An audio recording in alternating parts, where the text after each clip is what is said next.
কোরিয়ার পিছনে আসলে মনে হয় যেন ছোট একটা বাংলাদেশে চলে এসেছি, কারণ এখানকার মানুষজনের মধ্যে অনেক বাঙালি রয়েছে, মসজিদ রয়েছে। আমরা চলে গিয়েছিলাম এক ভাইয়ের বাসায়, তারা আমাদের জন্য এই মজার মজার মাছ সবজি রান্না করেছিল।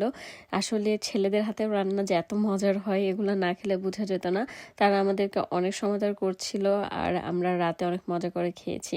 তো সকালবেলা উঠেই আমরা চলে গেলাম বাজারের উদ্দেশ্যে, সেখানকার বাঙালি মার্টগুলো দেখতে আর সেখানে কি পাওয়া যায় সেটা আপনাদের সাথে আজকে শেয়ার করব। দেশের অনেক কিছু এখানে পাওয়া যায় কিন্তু অনেক বেশি এক্সপেন্সিভ, বিশেষ করে সবজি ফল অনেক এক্সপেন্সিভ হয়ে থাকে। যেমন এইখানে ছিল আদা, বেগুন, এগুলো প্রত্যেকটা জিনিস শুরুই হয় আপনার 500 থেকে। আমি বাংলা টাকা হিসাব করে বললাম, আর কোরিয়ান ওন হিসেব করলে 5000 ওনের নিচে কিছু নেই বললেই চলে। তো যেহেতু সামনে রোজা ছিল, এটা রোজার আগের ভ্লগ আপনাদের সাথে আমি শেয়ার করছি, তাই আমি এখানে মুড়ি নিয়ে নিচ্ছিলাম। তো মুড়ি একটু কমে ছিল 2000 ওন করে, আর এখানে অনেক ধরনের ফ্রোজেন ভেজিটেবল রোল অনেক কিছু ছিল। এটা আমাদের দেশীয় পণ্য, কিন্তু এই সেমাইটা আমার অনেক বেশি পছন্দ। এটা পাকিস্তানি একটা সেমাই যেটা ফেনিম নামে পরিচিত। যারা কোরিয়াতে আছেন আমার মনে হয় সবাই এটা ট্রাই করেছেন। তারপর এখানে আমাদের দেশীয় অনেক মশলা ছিল যেগুলো 5000 ওন করে 6000 ওন করে ছিল। যাই হোক, এই বাজার শেষ করে আমরা চলে গেলাম আরেকটা লোকাল বাজারে, যেটা হচ্ছে কোরিয়ান বাজার।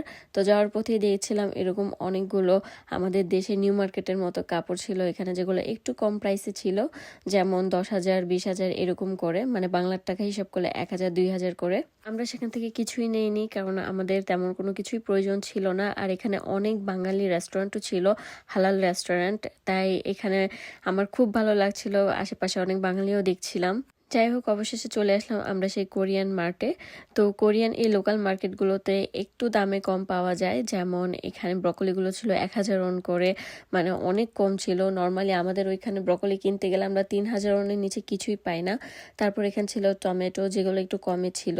টমেটো 4500। এই টমেটো আমাদের বাজারে নিতে গেলে মিনিমাম 10,000 ওন তো নিবেই নেবে। তো এখানে অনেক কিছু আমরা কমে পেয়ে আমরা নিয়ে নিচ্ছিলাম আমাদের বাসার জন্য। টমেটো, ফুলকপি, সবকিছু। কোরিয়ান খাবার দাবারের সাথে কিন্তু আমাদের অনেক কিছু মিল রয়েছে, কিন্তু দাম অনেক বেশি এখানে কিনতে গেলে সেটা। যেমন বেসিক কিছু মিষ্টি কুমড়া, ফুলকপি, টমেটো তারা অনেক বেশি খেয়ে থাকে। এই স্কোয়াশটা আমি সবসময় নেই, এটা অনেকটা আমাদের দেশের ধুন্দলের মতো লাগে। আমার মনে হয় আমার দেশেও এখন এটা পাওয়া যায়। তারপরে এই যে দেখেন, এখানে ছিল গাব, যেটাকে কোরিয়ান ভাষায় বলে খাম। এটা আমার অনেক অনেক পছন্দ, কারণ এটা খেতে অনেক মজার হয় আর মিষ্টি হয়, কিন্তু দেশেরগুলো কেন যেন ভালো লাগেনি।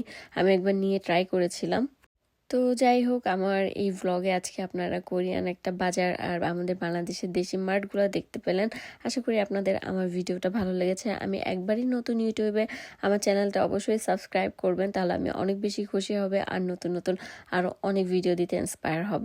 আর লাস্টে একটা ভিয়েতনামি মার্ট দেখিয়ে দিচ্ছি। এখানে কিন্তু অনেক সুন্দর সুন্দর পেঁপে, বেগুন আর আম ছিল, কাঁচা আম। আমি সেখান থেকে কিছু কাঁচা আম নিয়েছি, পরবর্তী ভ্লগে আপনারা সেটা দেখতে পাবেন। এখানে কিন্তু আমাদের দেশের অনেক কিছু পাওয়া যায়। ভিয়েতনাম আর আমাদের দেশের শাকসবজির সাথে অনেক মিল রয়েছে, তাই ভিয়েতনামি মার্টগুলো থেকেও আমরা কেনাকাটা করি। সুস্থ থাকবেন, ভালো থাকবেন, আল্লাহ হাফেজ।